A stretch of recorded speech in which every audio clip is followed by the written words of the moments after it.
బంజరైనా మెట్టైనా నేల నమ్ముకున్నాడు ఎప్పుడూ ఓడిపోలేదు. అవును నీలాంబరి, నేను ఓడిపోను. ఈ పొలం పండించి తీరుతాను. అది కాదండి, నా చిన్నప్పటి నుంచి చూచా ఉండాను. ఈ పొలాన్ని పండించలేక మా నాయన చేతులెత్తేసుండాడు.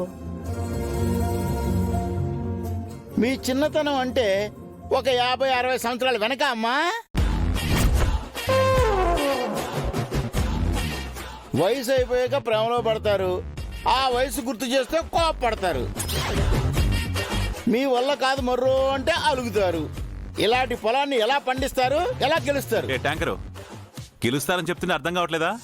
వాళ్ళ ప్రేమ పరీక్షలో పాస్ అవుతారు, ఆ నమ్మకం మాకుంది. నమ్మకం మీ ఒక్కరికి ఉంటే సరిపోదండి. జెండే గారి ఒంట్లో ఓపిక, కండల్లో బలం, శరీరంలో సత్వ ఉండాలి కదా.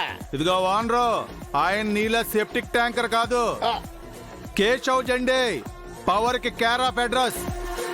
ఈ పొలం దున్నుతాడు, ఇక్కడ పంట పండిస్తాడు, ఈ పందుల్లో గెలుస్తాడు. శివారెడ్డి గారు, మీరు కేవలం పొలం ఇవ్వటం కాదు, కాడు ఎడ్లను కూడా ఇవ్వండి, మా జెండే సార్ గెలిచి చూపిస్తాడు. ఆహా, ఎద్దులేనా? ట్రాక్టర్ ఏం వద్దా?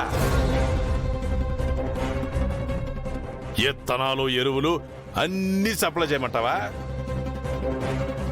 ఇదిగో అయ్యేమి ఎవరో ఇస్తామని అగ్రిమెంట్ ఏం రాయలేదు.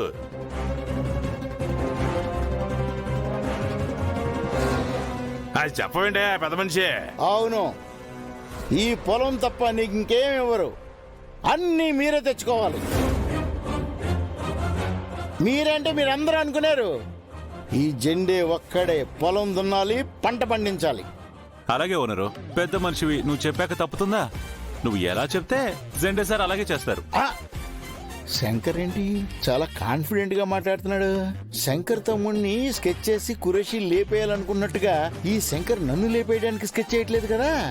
శంకర్ సార్ కూడా నీ మాట వింటున్నారంటే నువ్వు చాలా పెద్ద విలన్ అయిపోయావు వానరు.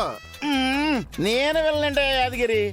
ముందేమో రాకేష్ గడ్ వెళ్ళను అన్నారు, తర్వాత ఏమో ఈ శివారెడ్డిని అన్నారు, ఆ తర్వాత ఆడెవడో కురేషిని వెళ్ళను అంటున్నారు, ఇప్పుడు నన్ను వెళ్ళను అంటున్నారు.